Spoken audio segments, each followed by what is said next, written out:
서울 남부교회 성도 여러분, 지금부터 2026년 4월 5일 주일 예배를 시작하시겠습니다. 여호와 우리 주여, 주의 이름이 온 땅에 어찌 그리 아름다운지요. 주의 영광이 하늘을 덮었나이다. 주의 손가락으로 만드신 주의 하늘과 주께서 베풀어 두신 달과 별들을 내가 보오니, 사람이 무엇이기에 주께서 그를 생각하시며 인자가 무엇이기에 주께서 그를 돌보시나이까. 여호와 우리 주여, 주의 이름이 온 땅에 어찌 그리 아름다운지요. 아멘. 다 같이 사도신경으로 신앙 고백 드리시겠습니다. 나는 전능하신 아버지 하나님 천지의 창조주를 믿습니다. 나는 그의 유일하신 아들 우리 주 예수 그리스도를 믿습니다. 그는 성령으로 잉태되어 동정녀 마리아에게서 나시고 본디오 빌라도에게 고난을 받아 십자가에 못 박혀 죽으시고 장사된 지 사흘 만에 죽은 자 가운데서 다시 살아나셨으며 하늘에 오르시어 전능하신 아버지 하나님 우편에 앉아 계시다가 거기로부터 살아있는 자와 죽은 자를 심판하러 오십니다. 나는 성령을 믿으며 거룩한 공교회와 성도의 교제와 죄를 용서받는 것과 몸의 부활과 영생을 믿습니다. 아멘.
주님이 다스리니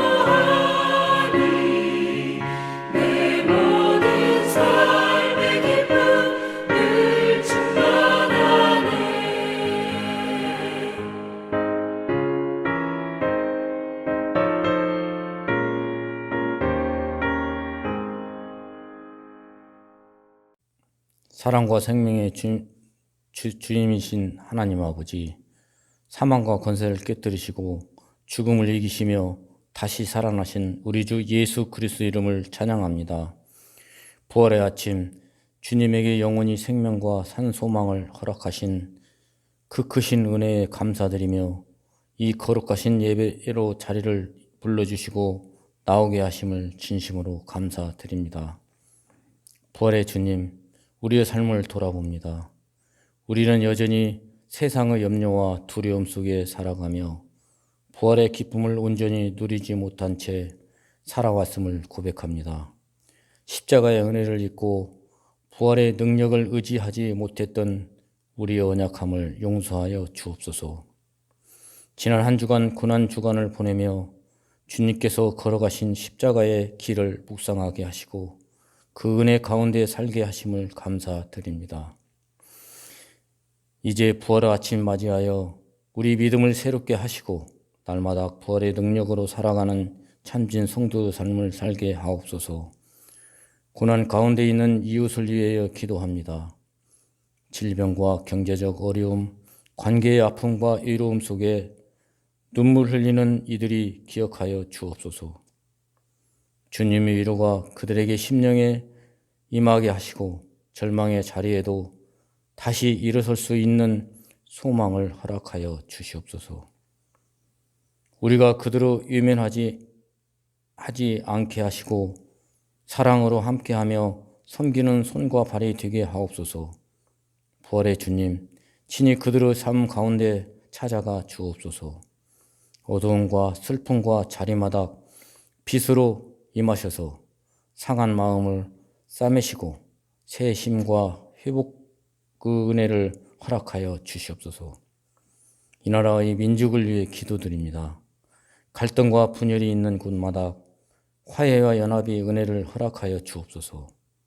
지도자들에게 지혜를 주시고 정의와 공의가 바로 서는 나라가 되게 하여 주시옵소서. 경제적으로 어려운 이들을 돌아봐 주시고 모든 국민들이 희망을 잊지 않게 하여 주시옵소서. 또한 세계를 위해 기도합니다. 전쟁과 기근 재난으로 고통받는 수많은 생명들을 긍휼히 여겨 주시옵소서. 슬픔과 고통 속에 있는 이들에게 하나님의 위로와 회복의 은혜를 허락하셔 주시고 온 땅 가운데 주님의 평화가 임하게 하여 주옵소서. 부활의 주님, 이 나라와 세계 가운데 친히 찾아가 주옵소서. 갈등과 상처의 자리마다 화해를 이루시고 전쟁과 두려움을 자리마다 평화를 허락하여 주시옵소서. 죽음을 이기신 부활의 능력으로 절망이 소망으로 바뀌게 하시고 온 세상에 주님의 사랑과 참된 평화를 흘러가게 하옵소서. 교회와 성도를 위해 기도드립니다. 우리 교회가 부활의 복음을 담대히 전하는 교회가 되게 하시고 세상을 살리는 생명의 공동체로 세워 주시옵소서. 모든 성도들이 부활의 기쁨을 삶으로 살아나게 하시고 말과 행동으로 주님의 사랑을 전하는 증인이 되게 하옵소서. 형식적인 신앙이 아니라 살아있는 믿음으로 세상 속에 빛과 소금의 역할을 감당하게 하여 주시옵소서. 오늘 드리는 부활절 예배를 기쁘게 받아 주시옵소서.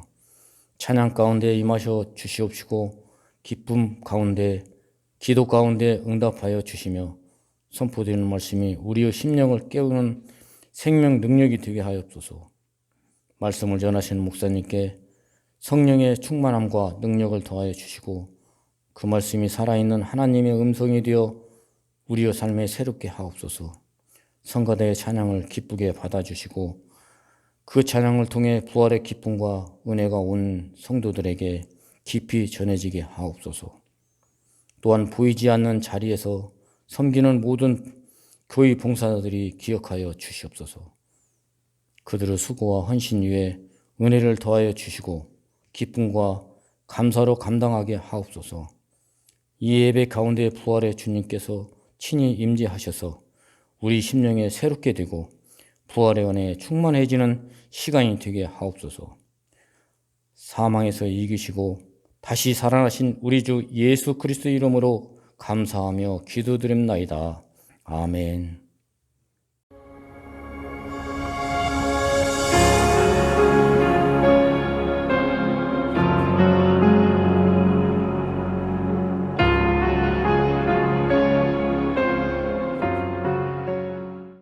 하나님께 감사와 영광을 올려드립니다.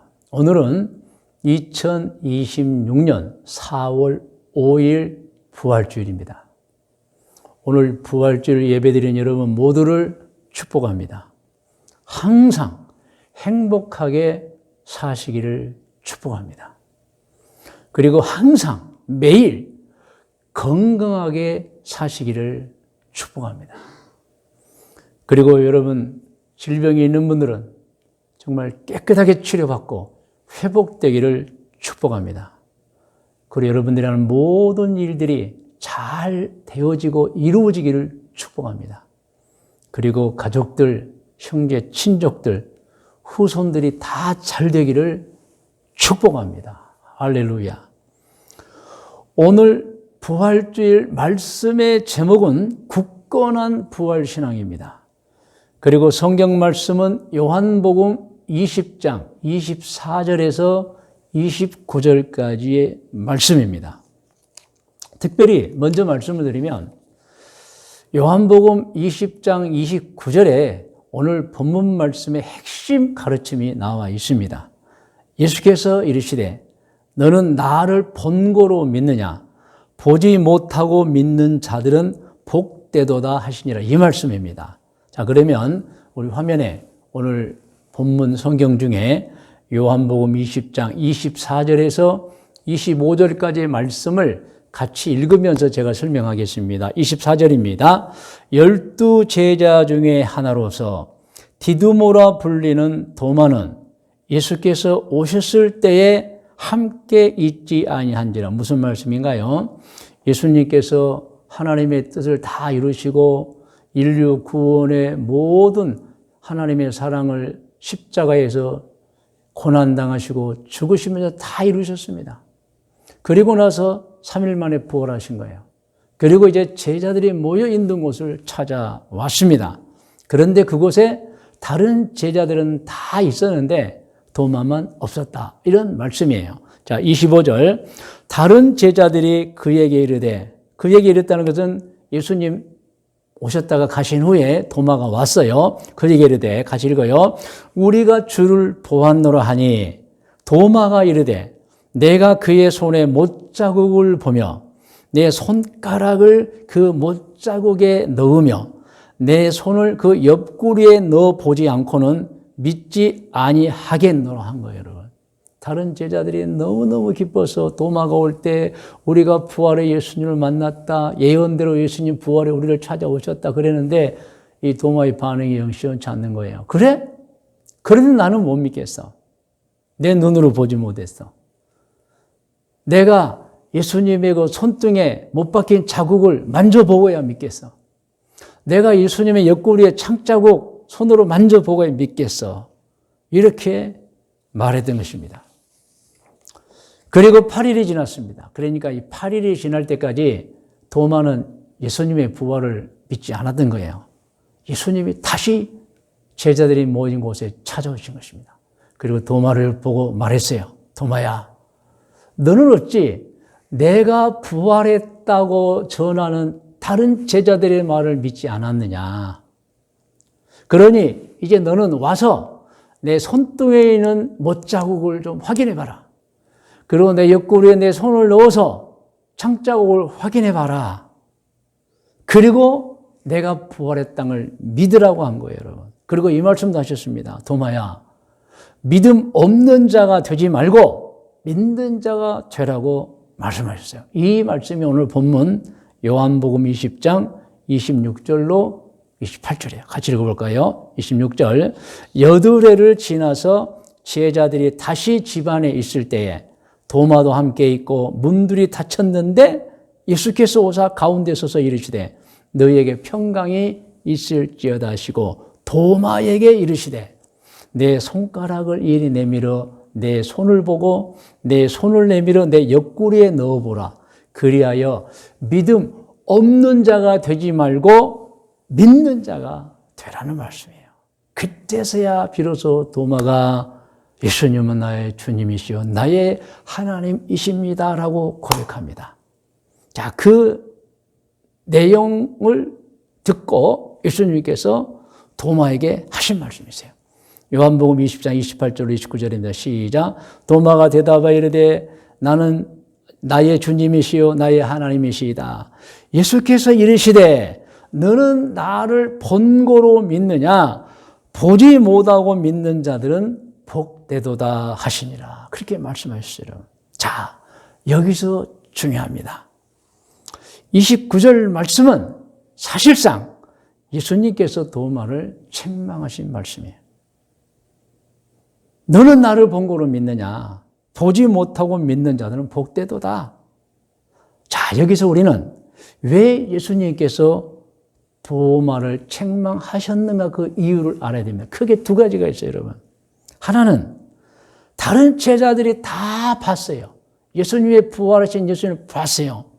그런데 도마는 자신이 보지 못했다고 예수님의 부활을 믿지 않는 태도를 가졌던 것입니다.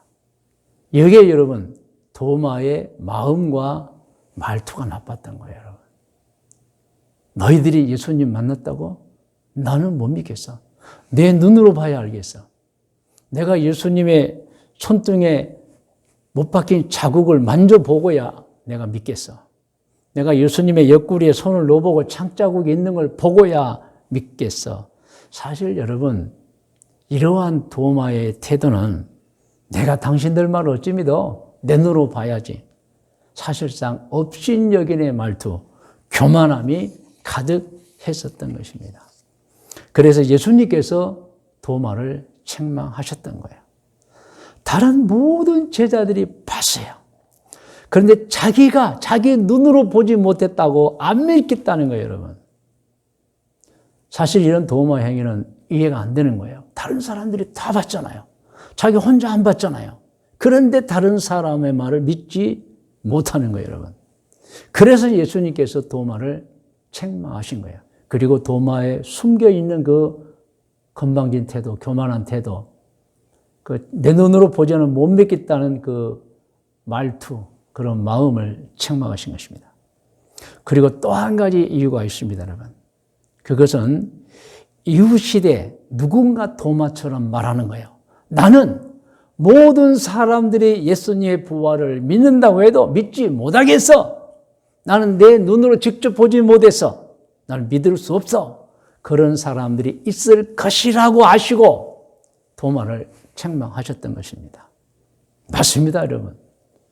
복음이 전파된 이후 도마와 같은 사람들이 많이 나타났어요, 여러분. 누군가가 예수님은 부활하셨습니다. 예수님은 하나님의 아들입니다. 구세주입니다. 그래도 나는 내 눈으로 예수님 부활 못 봤어. 못 믿겠어. 내 머리로 이해가 안 돼. 못 믿겠어. 그런 사람들에게 이미 요한복음 20장 24절로 29절로 본문 말씀해 주고 있는 거예요. 옛날 도마가 그랬어.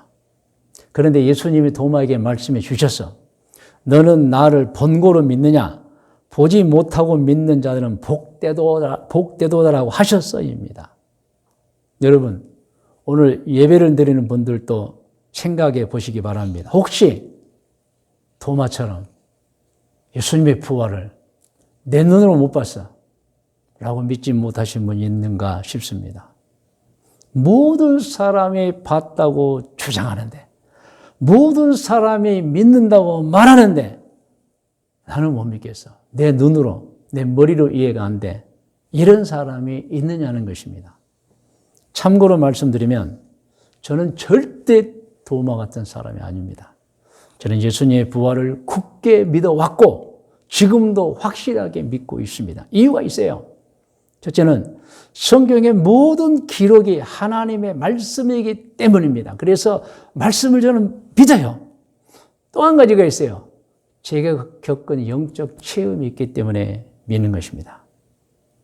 그리고 여러분 여러 증거들이 너무 많아요. 여러분도 저와 마찬가지일 것이라고 봅니다. 그런데 저같이 우리같이 이렇게 하나님을 확실하게 알고 믿고 있는데 문제는 사람들 중에 도마처럼 갖가지 이유를 들어서 나는 하나님이 계심을 믿지 못하겠다. 뭐 예수님이 부활했다고 난 믿지 못하겠어. 내 눈으로 못 봤어. 나는 믿지 못해. 이런 사람들이 있다는 것입니다. 그런데 일반 교회를 다니지 않고 하나님을 섬기지 않는 사람들 그렇게 믿지만 심지어는 여러분 안타깝게도 교회 안에 있는 사람들 중에도 도마와 같은 사람들이 있다는 거예요, 여러분. 이러한 사실은 하나님을 확실하게 믿는 우리에게 너무 큰 숙제예요, 여러분. 그래서 깊이 생각하고 연구해 봅니다. 저들은 왜 하나님을 섬기지 않을까? 어떻게 해야 저들을 하나님을 섬기라고 하면 저들이 믿을 수 있을까? 이런 생각이에요, 여러분. 그래서 증거를 좀 수집해 봤어요. 제가 다른 사람에게 예수님의 부활은 성경에 기록되어 있습니다. 나는 하나님의 계심과 예수님 은총을 체험한 사람입니다. 그러니 하나님을 섬기시죠.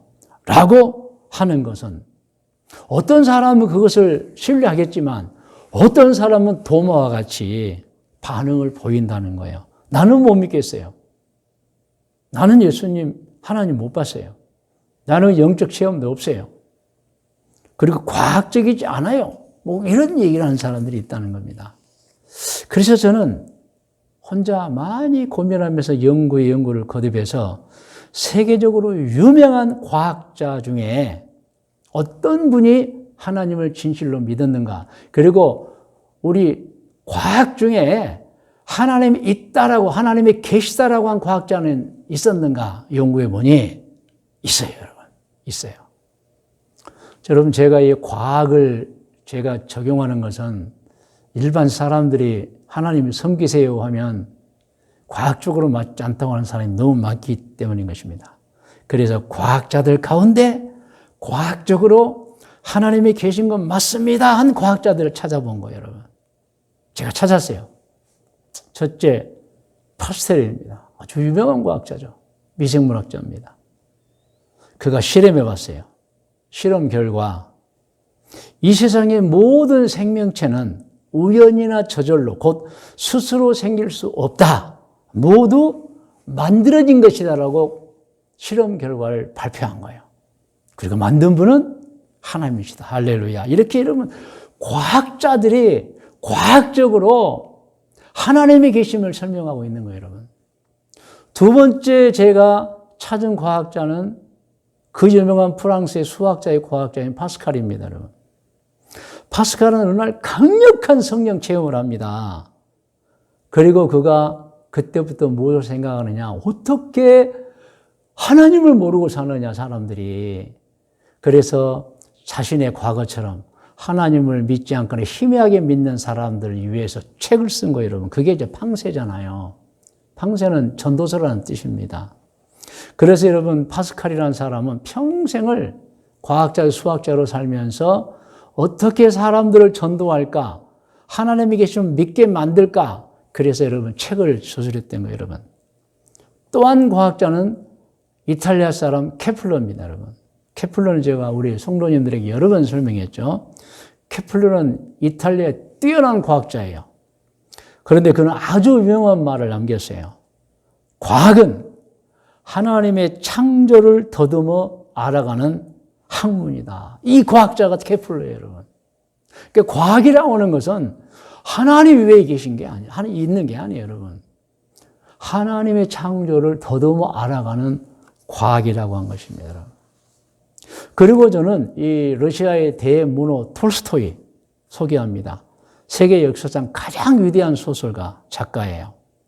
톨스토이는 수많은 좋은 책을 출간했습니다. 그리고 책마다 하나님을 섬겨야 한다는 메시지를 넣었어요, 여러분.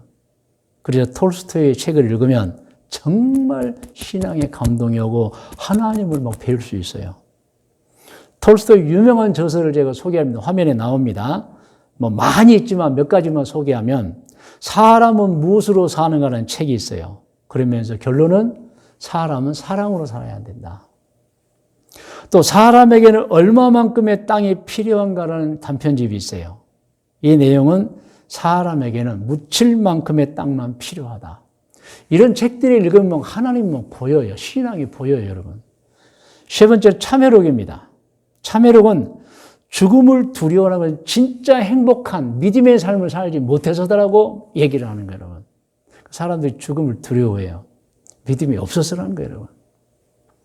그리고 사랑이 있는 곳에 하나님이 있다. 이런 등등의 책을 저술했는데 이 톨스토이의 책을 읽어보면 하나님이 보여요, 여러분.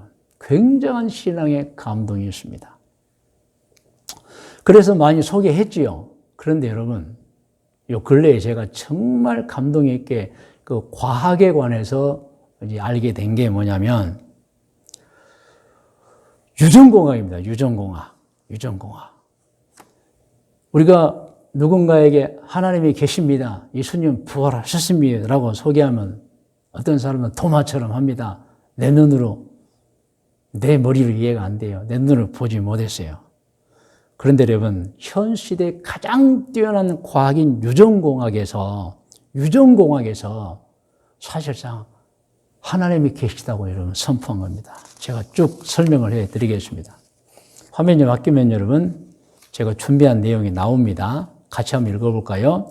유전공학은 사람을 비롯한 지구에 있는 모든 생명체 곧 동물과 식물에는 각각 유전정보 물질이 있다는, 그 유전정보 물질을 영어로 DNA라고 해요. 그런데 여러분, 다음 화면 보세요. 유전공학은 그 유전정보 물질과 DNA를 뭐라고 말하느냐? 모든 생명체 설계의 도라고 얘기해요, 여러분. 그러니까 여러분, 저절로 우연히 생긴 게 아니에요. 모든 만물은 설계의 도에 의해서 만들어진 거예요. 어떤 설계도? 하나님의 설계도죠, 여러분. 그리고 그 유전정보 물질인 DNA에 진이라는 유전자가 있는데 그 유전자 수가 무려 사람은 약 2만 5천 개라는 거예요, 여러분. 2만 5천 개. 그렇습니다, 여러분. 일반 사람들은 모르지만 과학자들은 알아요. 특별히 유전공학 학자들은 알아요. 사람의 몸 안에는 부모에게 물려받은 유전정보 물질 DNA가 있고 그 DNA 안에는 유전자가 약 2만 5천 개가 있다는 거예요. 그래서 유전공학계에는 DNA를 모든 생명체의 설계도라고 하는 거예요, 여러분. 그리고 모든 유전자는 2만 5천 개가 넘는다고 그랬잖아요. 사람의 피부색, 눈 색깔, 골격, 사람의 모든 것, 성격까지, 그리고 질병의 취약성까지 정보를 담고 있다는 거예요, 여러분. 그래서 현 시대를 열어가는 과학인 유전공학의 결론은 이것입니다. 생명은 설계도에 의해서 만들어진 존재. 그렇습니다. 과학적으로, 특히 과학 중에 생명을 연구하는 과학인 유전공학의 결론은 같이 한번 읽어볼까요? 생명은 설계도에 의해서 만들어진 존재라는 것입니다. 그 다음 화면도 너무 중요하니까 같이 읽어요. 그러므로 사람을 비롯한 모든 생명체 탄생 관련 과학적 진리는 무엇입니까? 지난번에 말하는 우연이 아니에요. 저절로 아닙니다. 답은 같이 읽어요. 사람은 만들어진 존재라는 것이며 사람을 만드신 분은 조물주 곧 창조주이신 하나님이시라는 것입니다. 아멘. 그래서 여러분, 유전공학의 이 두 가지를 물으면 정확하게 답이 나옵니다. 하나는 뭐냐? 첫 번째 질문. 원숭이가 사람으로 진화할 수 있습니까? 유전공학 물어보면 여러분 챗봇이나 뭐 재미나이들 물어보면 딱 나와요. 절대 그럴 수 없다는 거예요. 원숭이 유전자는 원숭이만 태어나게 만든다는 거예요, 여러분. 그래서 원숭이에게서는 원숭이만 난다. 원숭이는 사람이 될 수 없다가 여러분 유전공학의 결론이에요, 여러분. 이것도 여러분 유전공학에서는 정확하게 대답해 줍니다. 사람이 그러면 또 다른 종으로 진화할 수 있습니까? 여러분 딱 잘라서 얘기합니다. 그럴 수 없다는 거예요. 사람의 유전자는 사람에게만 유전된 것이지, 그러니까 사람에게서는 사람만 태어나지 사람 외에 다른 것으로 될 수가 없다는 거예요, 여러분. 그러므로 여러분, 과학에 의하면 원숭이는 원숭이고 사람은 사람. 쥐나라는 허구. 믿으시면 아멘. 아멘. 그래서 여러분, 사람의 과학은 100% 생명체는 우연히 저절로 생길 수 없다. 만들어진 존재이다. 그분이 하나님이신 것입니다. 저는 이러한 유전공학의 결과를 보면서 로마서 1장 20절을 묵상합니다. 한번 읽어볼까요? 창세로부터 그의 보이지 아니하는 것들, 곧 그의 영원하신 능력과 신성이 어디에요? 그가 만드신 만물에 분명히 보여 알려졌나니 그러므로 그들이 핑계하지 못할지니라. 제가 이 말씀을 좀 쉽게 번역해 놓았어요, 여러분. 화면에 나올 거예요. 첫 번째는 개역 개정입니다. 밑에 파란 글씨로 쓰여진 이제 쉬운 번역 읽어요. 시작. 사람들이 만물에 대해서 모르는 것 영원히 모르지 않는다. 때가 되고 시간이 지나면서 하나님께 받은 지혜와 총명으로 연구해 보면 다 알게 된다는 거예요. 다 알게 되는 거예요. 사람들 여러분, 옛날 사람들은 몸 안에 유전자가 있는지도 DNA와 유전자가 있는지도 몰랐어요. 그래서 그것을 모르기 때문에 생명체 탄생에 대해서 진화니 뭐니 별 소리를 다 했습니다. 여러분. 그런데 시간이 흘렀습니다. 유전공학이 발전하기 시작했어요. 비로소 사람들이 알게 됐어요. 사람 몸 안에는 이미 유전자가 있고 사람의 양 부모님의 유전자를 받고 닮아서 태어난다는 거예요, 여러분. 그래서 현대 과학인 유전공학을 통해 밝혀진 생명체의 과학적 진리는 여러분 너무 중요합니다. 같이 따라 읽어요. 원숭이는 하나님이 만드실 때부터 원숭이며 사람은 하나님이 창조하실 때부터 사람이었다라는 것입니다. 이게 과학적 결론이에요, 여러분. 그래서 저는 이 유전공학 측면에서 로마서 21장 20절 자꾸 묵상하는 거예요. 그리고 케플러의 유명한 말도 묵상합니다. 과학은 하나님의 창조를 더듬어가는 학문이다. 할렐루야. 오늘은 부활절입니다. 조물주이신 창조주 하나님께서 창조하신 사람을 그들의 죄로부터 구원해 주기 위해서 메시아, 곧 구세주 예수님을 보내주신다는 거예요, 여러분. 예수님은 인류 중에 죄를 지어 심판받아 지옥으로 떨어져 형벌을 받을 사람들을 위해서 대신 십자가에서 고난받으시고 죽어주신 거예요, 여러분. 그래서 어떤 죄인이든 진심으로 예수님을 하나님이 보내주신 구세주심을 믿고 지은 죄를 회개하면 용서받아서 구원받는 자녀가 되어 심판받지 않고 천국으로 가게 되는 것입니다. 물론 천국 가기 전에 이 세상에 살 때에도 하나님이 인도하고 보호해 주시는 복을 내려 주시는 것입니다. 예수님께서는 이렇게 이 세상을 사랑하신 하나님의 뜻을 받들어서 세상에 오셨다가 죄인들이 받을 형벌과 죽음을 대신 십자가에 받으시고 죽으셨고 예언하신 대로 3일 만에 부활하신 것입니다. 할렐루야. 그러면 오늘 당부하고 고면합니다. 여러분 화면을 보시면서 잘 들으시기 바랍니다.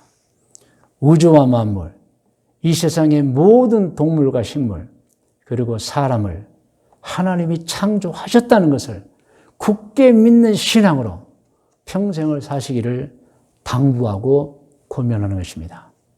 그리고 두 번째는 여러분 예수님의 부활을 굳게 믿고 그리고 언젠가 이 세상 종말이 있잖아요. 그때 오실 예수님의 재림을 알고 기다리면서 절대 죄를 짓지 마시고 오직 착한 일과 선한 일만 하는 신앙인들 되시기를 당부하며 고면합니다. 할렐루야. 이제 여러분 다 머리를 숙이시 바랍니다. 저는 오늘 말씀을 증거했습니다.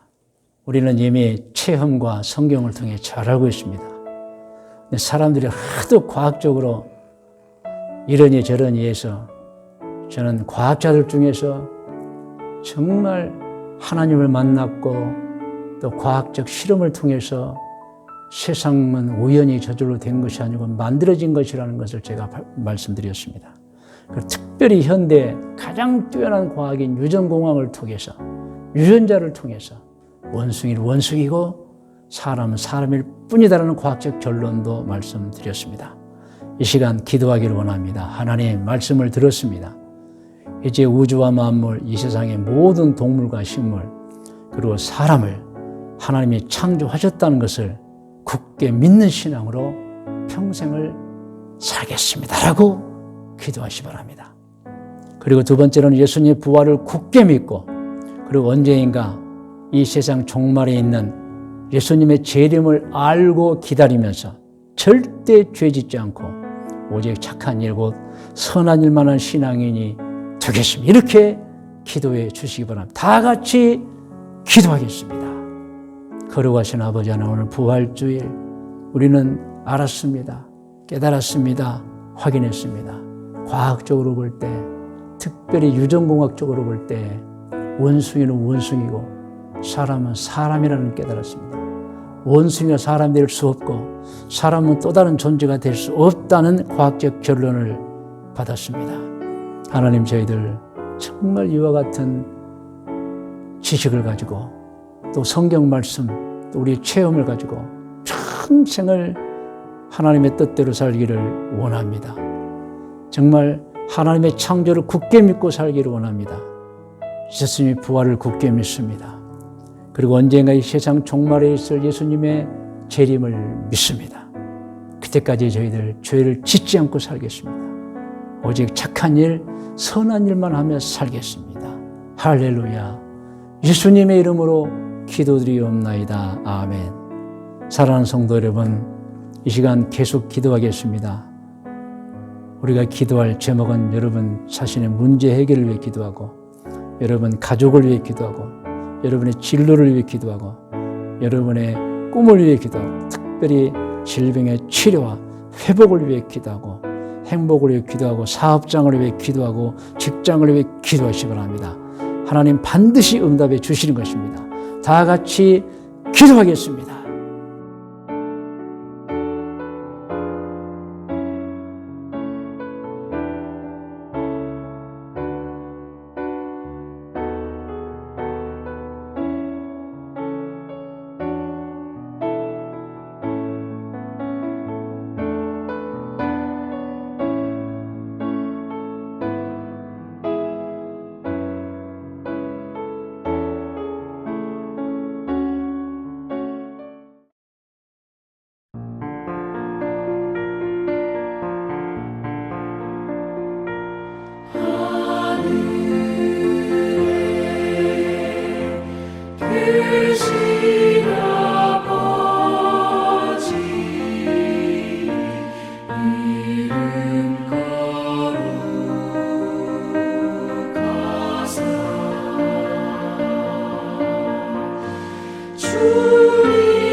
이제는 우리 구주 예수 그리스도의 은혜와 하나님 아버지의 크고 높고 놀라우신 사랑해 주심과 성령님의 인도 보호하시는 중에 오늘 2026년 4월 5일 부활주일 예배를 드린 모든 권속들 머리 위에와 기도의 제목 위에, 특별히 자자손손 후손들 머리 위에 일찍이 우리와 함께 신앙생활하던 중에 계획과 꿈을 가지고 해외로 이주하여 가서 살고 있는 교우들과 교우들의 자녀들 머리 위에 오늘 이 순간에 곳곳에서 사업을 하고 있거나 혹은 직장 생활을 하고 있거나 혹은 공부를 하고 있거나 혹은 여행 중에 있는 교우들과 교우들의 자녀들 머리 위에 우리 교회 귀한 믿음의 가정에 태어나 청년이 되어 군입대하여 우리 대한민국을 지키고 있는 우리 현비와 원준이 머리 위에 우리 교회 태어난 아기들과 자라고 있는 어린이들, 우리 교회 아동부, 학생부, 청년부들 머리 위에 지금부터 영원토록 함께 계실지어다. 아멘.